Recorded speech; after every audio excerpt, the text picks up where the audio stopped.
नै दिनै आं मोनाबिलियाव मोनसे फिसा ब्लग बानायनो नागिरदों। बेनो जाहैबाय जोंनि बर' रायजोनि राजधानी अर्थात बिटिआरनि बड'लेण्ड सेक्रेटारियेटनि मोनायाव माबादि नुयो आं बेखौ दिनै नोंथांमोननो देखायनो नागिरदों। भिउखौ मोजां नुथारो, बेनि थाखायनो फिसा मोनसे ब्लग बानायनो नागिरदों। नायलांबाय थादो दे, माबादि नुयो आं देखायलांसै।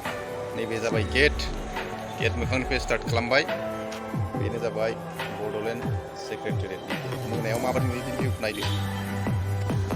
बड'लेण्ड टेरिटरियेल काउन्सिल, जों बर'फोरनि रायजोनि अर्थात बर'नि राजधानी दा बिटिआरनि राजधानी बड'लेण्ड टेरिटरियेल काउन्सिल मोनायाव माबादि नुयो नायदो। बेनि मोनानि महरखौ दिन्थिनो नागिरदों एसे। बिफां साजायदों। सिङाव हाबलांसै, नायलांबाय थादो।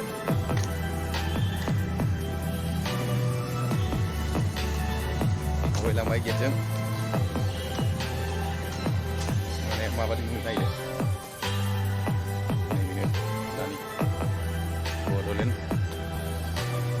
टेरिटरियेल काउन्सिल सेक्रेटारिया दिनै भिउखौ लालांगासिनो।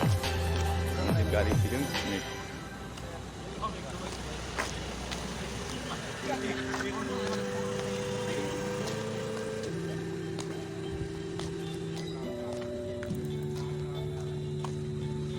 गोदो बर' रायजोआव बेबादि टम दङमोन। दाथ' डिमापुरावसो थाबाय होननाय खोनादों।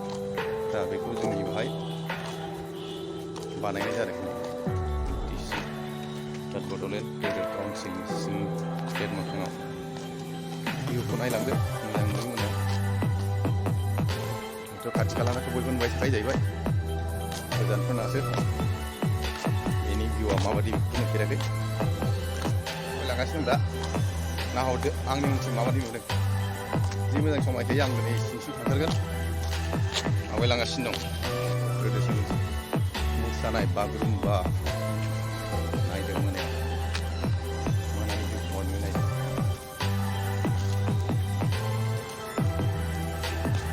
थाङै थांनानै फुरा सेक्रेटारियेटनि गेटसिम थांसै। आवगायलांगासिनो दं। एसे ब्लग बानायना बेखौनो रायजोफोरनो दिन्थिहरनो नागिरदों।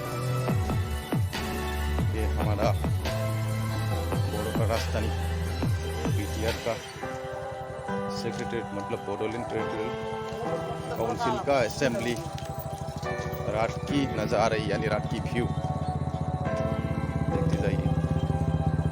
आगे अभी लेफ्ट की तरफ, ये आगे की तरफ है सेक्रेटरी अभी मैंने नहीं वे बड'फानि माबाखौ देखायनोसै।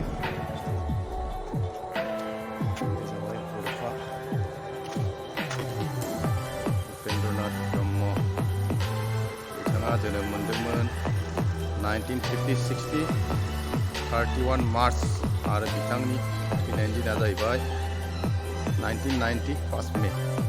बिथांनि थाखायनो जों दिनै बर'फ्रा बेसेखिनि दावगानो हादों होननानै बुंनो हायो। मानोना बिथांनि आन्दलननि फलावसो दिनै बर'फ्रा बेसेखिनि जौगादों। जाबाय उपेन्द्रनाथ ब्रह्म, फादार अफ बड', बर'नि बिफा।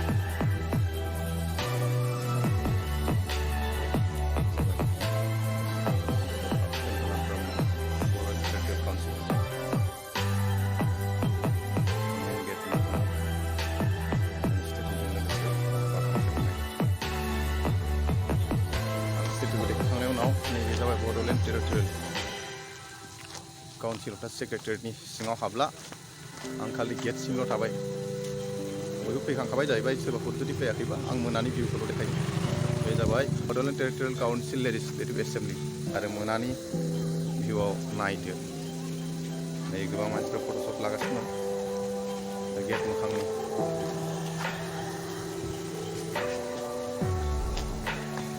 मोनानि भिउ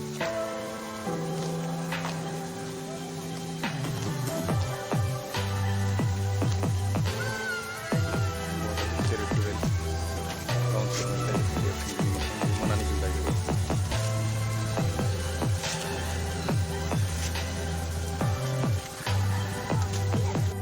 बे जाबाय नाइट भिउ आंनि मिथिंगा बड'लेण्ड सेक्रेटारियेट आं दा गिदिंफिननोसै जास्ट मोनायाव माबादि नायनो नुयो बड'लेण्ड टेरिटरियेल काउन्सिल जोंनि बर'नि राजधानीखौ बेखौ एसे देखायनो थाखाय दिनै आं बे मोनायाव थुलमुल भाबै भिडिअखौ बानायनाय जादों।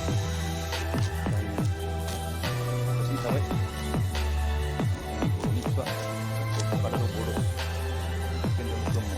गेजेराव खौरै खिनिफ्राय हाबनानै आं आफगानिफ्राय गिदिं नै दाना थांफिनसै आं दहाय हाबबोनाय जे बयनिफ्राय फैदोंमोन बेखौ आं एसे लांफिनसै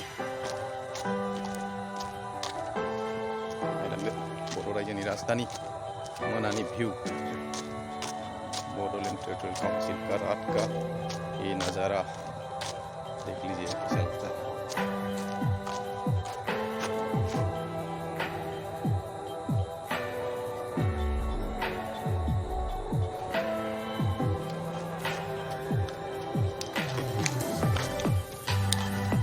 Exactly. Semuanya रायजोफोर फैनायाथ' बयबो फैयो खाथि खालाना गोजाननियाथ' बे नाजाराखौ नुवाखै जाहैबाय बे महर मुस्रिखौ नुवाखै जाहैबाय मोनायाव माबादि नुयो खाथि खालानि गोबां बिदिनो बेरायफैयो थाफैयो जायगाया हल बल ओरैहाय आखिथिंजाय रुम मोनसे दं गुवार हिसाबै खेलाबो सानफ्राव बिथिं बलबो गेलेयो बेनो जाबाय जोंनि रायजोनि राजधानी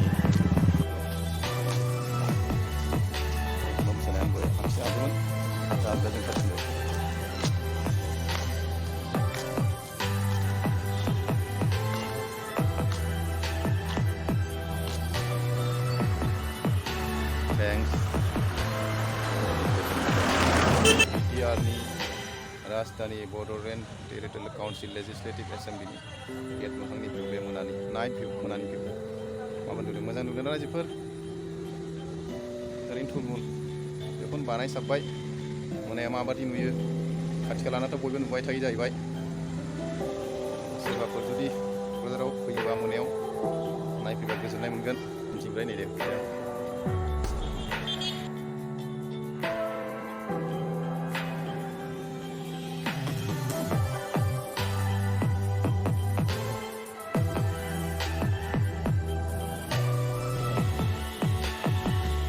रायजोफोर नायदो मोजां नुयो